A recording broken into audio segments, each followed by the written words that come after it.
ঢাকার কুর্মিটোলা ঘাঁটি থেকে আকাশে উড়াল দেন ফ্লাইট লেফটেন্যান্ট তৌকির ইসলাম সাগর। এটি ছিল তার প্রথম সলো ফ্লাইট, বৈমানিক প্রশিক্ষণের সবচেয়ে কঠিন ও ঝুঁকিপূর্ণ ধাপ, যেখানে তার সঙ্গে কেউ ছিল না, না কোনো কো পাইলট, না কোনো প্রশিক্ষক। ফ্লাইটের কিছু সময় পরেই আচমকা সমস্যা শুরু। উত্তরা, দিয়াবাড়ি, বাড্ডা, হাতিরঝিল, রামপুরা অতিক্রম করার সময় হঠাৎ করেই বিমানের ভারসাম্য ও ভরিবিদ্যা ভেঙে পড়ে। কণ্ঠে আতঙ্ক, চোখে মৃত্যু। তখন কন্ট্রোল রুমে শেষবারের মতো কথা বলেন তৌকির। বিমান ভাসছে না, মনে হচ্ছে নিচে পড়ছে। সঙ্গে সঙ্গেই কন্ট্রোল রুম থেকে আসে নির্দেশ, ইজেক্ট করো, অর্থাৎ জরুরি ককপিট সিস্টেম চালু করে প্যারাশুটে ঝাঁপ দাও, নিজের জীবন বাঁচাও। তাহলে তিনি কি বাঁচতে পারতেন? হ্যাঁ, 100% বাঁচতে পারতেন। কারণ যুদ্ধ বিমানে ইজেকশন সিট থাকে, যা পাইলটকে আকাশে থাকা অবস্থায় দ্রুত প্যারাশুট সহ বের করে নিয়ে যায়। যদি তিনি ওই সময় প্যারাশুট খুলে বেরিয়ে যেতেন, তাহলে নিশ্চয়ই আহত হলেও প্রাণে বাঁচতেন। 2008 সালে একটি অনুরূপ F-7 বিমান দুর্ঘটনায় পাইলট ইজেক্ট করে বেঁচে গিয়েছিলেন। তাহলে তিনি কেন বাঁচলেন না? কারণ তিনি শুধু নিজের প্রাণ নিয়ে ভাবেননি।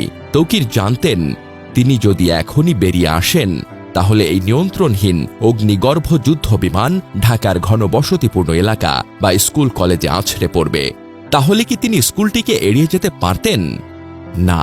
এই প্রশ্নের উত্তর খুব কষ্টদায়ক হলেও বাস্তবসম্মতভাবে বলতে হয়, সেটি প্রায় অসম্ভব ছিল। কারণ সময় খুব কম ছিল। বিমানের শেষ যোগাযোগ থেকে ক্র্যাশ পর্যন্ত সময় ছিল মাত্র 60 থেকে 90 সেকেন্ড। নিয়ন্ত্রণ হারিয়ে ফেলেছিলেন। যুদ্ধ বিমানটি ছিল নিয়ন্ত্রণের বাইরে, তাই তার পক্ষে কোনো নির্দিষ্ট দিক ঠিক করে হাল ধরে সরিয়ে নেওয়া একরকম অলৌকিক ব্যাপার হতো।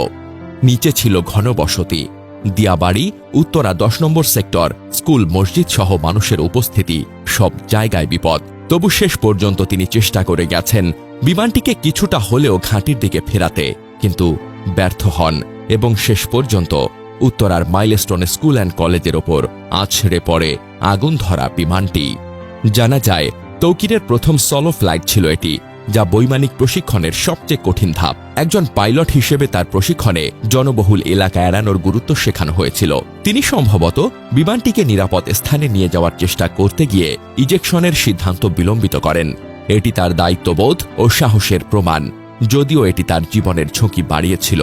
বিমানটি যদি সম্পূর্ণ নিয়ন্ত্রণ হারিয়ে ফেলে, তবে ইজেকশন সিট ব্যবহার করা কঠিন হয়ে পড়তে পারে, বিশেষ করে নিম্ন উচ্চতায়। তৌকিরের শেষ বার্তা থেকে বোঝা যায় যে বিমানটি দ্রুত নিচে নেমে যাচ্ছিল, যা ইজেকশনের জন্য উপযুক্ত উচ্চতা বা সময় কমিয়ে দিতে পারে। সূত্র মতে, তৌকির বিমানটিকে জনবহুল এলাকা থেকে দূরে নিয়ে যাওয়ার চেষ্টা করেছিলেন। এটি ইঙ্গিত করে যে তিনি বিমানের গতিপথের ওপর আংশিক নিয়ন্ত্রণ রেখেছিলেন। যদি তিনি আরও কিছু সময় পেতেন বা বিমানের ত্রুটি কম গুরুতর হতো, তবে তিনি সম্ভবত বিমানটিকে আরও নির্জন এলাকায় নিয়ে যেতে পারতেন। বিমানটি ঘাঁটি থেকে মাত্র 11 কিলোমিটার দূরে ক্র্যাশ করে।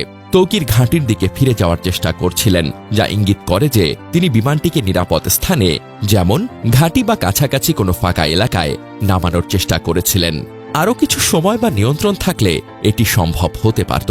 আরেকটি সূত্র বলছে, বিমানটি উড্ডয়নের মাত্র 12 মিনিটের মধ্যে ক্র্যাশ করে, যা ইঙ্গিত করে যে যান্ত্রিক ত্রুটি ছিল অত্যন্ত গুরুতর। তৌকিরের শেষ বার্তা থেকে বোঝা যায় বিমানটি দ্রুত নিয়ন্ত্রণ হারাচ্ছিল। এমন পরিস্থিতিতে বিমানটিকে নির্জন এলাকায় নিয়ে যাওয়া প্রায় অসম্ভব ছিল। উত্তরা একটি ঘনবসতিপূর্ণ এলাকা, যেখানে ফাঁকা স্থান খুঁজে পাওয়া কঠিন।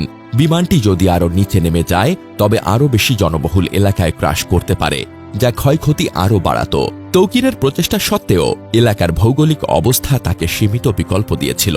বিশ্লেষকদের মতে, প্রশিক্ষণ ফ্লাইটগুলো জনবহুল এলাকার বাইরে পরিচালনা করা উচিত। উত্তরার মতো ঘনবসতিপূর্ণ এলাকায় সলো ফ্লাইট পরিচালনা ঝুঁকিপূর্ণ। ভবিষ্যতে এ ধরনের ফ্লাইট নির্জন এলাকায় সীমাবদ্ধ করা উচিত। F-7 BJI বিমানগুলো চীনের চেংদু J-7 সিরিজের অংশ, যা 2013 ও 2022 সালে সরবরাহ করা হয়েছিল। এই বিমানগুলোর নিয়মিত রক্ষণাবেক্ষণ ও যান্ত্রিক ত্রুটি পরীক্ষা জোরদার করা প্রয়োজন। দ্রুত ইজেকশন প্রশিক্ষণ এবং জরুরি পরিস্থিতিতে সিদ্ধান্ত গ্রহণের দক্ষতা বাড়ানোর জন্য পাইলটদের আরও বাস্তবসম্মত প্রশিক্ষণ দেওয়া উচিত। তবে যান্ত্রিক ত্রুটি স্বল্প সময় এবং উত্তরার ঘনবসতি তার বিকল্পগুলো সীমিত করে দিয়েছিল।